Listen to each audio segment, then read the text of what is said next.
Good evening, everyone. Tonight we're learning new details about a shooting in Indianapolis that happened during a funeral procession. As sources tell Wish TV, Richard Grundy III had a $60,000 bounty placed on him. Grundy was one of 3 people shot yesterday afternoon. 24 News 8's Elizabeth Choi joining us live from IMPD headquarters. And Elizabeth, I understand that Grundy has a long history with police, right? A long criminal history, Phil. We're talking about 4 counts of murder. He also is accused of firing shots at IMPD officers and countless homicides that span from Phoenix all the way to Indianapolis, as well as a variety of drug-related charges. Yesterday, somebody fired shots hitting Grundy during that funeral procession. But will that be enough to take down Grundy and his so-called gang? I still haven't learned that our family was being targeted, because I don't know at this point what initiated or caused that gunplay. Thursday's funeral marked the end of 28-year-old Jasmine Moore's life. Her cousin, 28-year-old Richard Grundy III, was shot during the procession, along with 2 others.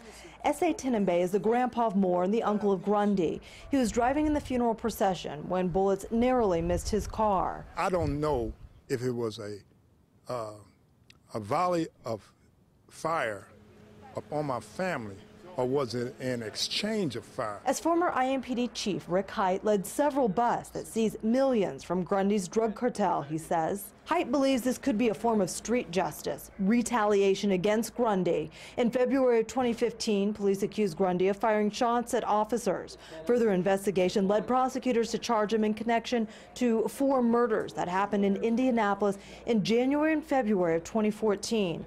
Grundy and his associates are tied to other murders from Indianapolis to Phoenix, as well as various drug-related charges.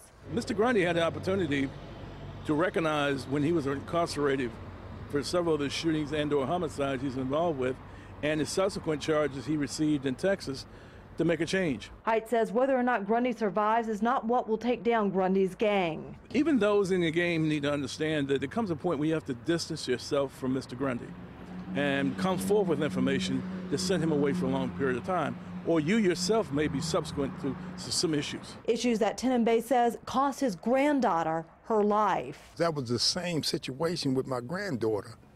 I don't believe she was targeted, but she was killed.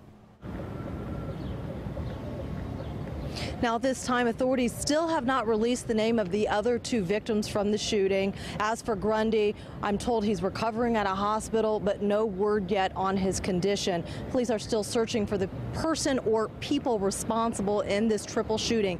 If you have any information that could help investigators in this case, you're asked to call Crime Stoppers. That number is area code 317-262-TIPS. Live from IMPD headquarters, Elizabeth Choi, 24-hour News 8. All right, Elizabeth, thank you. Reverend Charles Harrison of the 10-Point Coalition issued a statement this morning about the shooting. It reads in part, the shooting of 3 individuals during a funeral procession was a heinous act that cannot be tolerated. We simply cannot sacrifice our streets and community to this kind of irrational behavior. We encourage all who may have witnessed this crime or have any information regarding it to contact IMPD and share what you know.